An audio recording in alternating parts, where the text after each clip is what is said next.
kókókókó là gbóhùn agogo dùgbẹ̀dùgbẹ̀ là gbóhùn akèrègbè èdèdè òní sowó kó má nájà kókó báyìí lára ta lórúkọ mi padà dé ẹ̀mí diamond bàbúlé kan ṣo títalẹ̀ títalé títa sánmọ̀ tó tún láǹfààní àti máa torí omi a ní àwọn èèyàn pàtàkì méjì níbí lẹ́nu tó fẹ́ ṣe competition orúkọ yín. Bàbá ọba Gbémilékè a ní Prince Adigun Waliu bàbá ọba àti Prince Adéwálé Gbémilékè Ògúnmẹ́pọ̀n àwọn méjèèjì á fẹnu rọ omi sínú ìgò tó wà níwájú wọn yìí tẹni tó bá kọ́kọ́ kún á lọlé pẹ̀lú 5,000 naira rule and regulation ẹ gbọ́dọ̀ fọwọ́ mú gò yìí ọwọ́ yín méjèèjì kó wà lẹ́yìn yín ẹni tó ti break rules yìí ó máa wà disqualify ṣe ti ṣe tán after count of 1 to 3 get ready are you good to go 1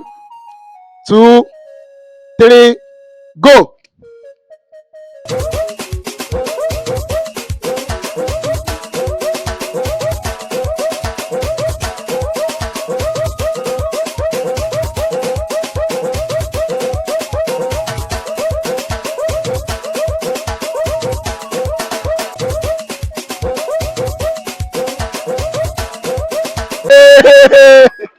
Abdulrasheed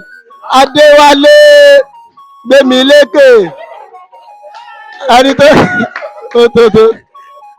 tó jáwé olúborí ni Abdulrasheed Adéwálé Gbémilékè Ògúnmẹ́pọ̀n ẹ bá mi ṣá látẹ̀wọ́n bàbá ọba ẹ̀yin náà gbìyànjú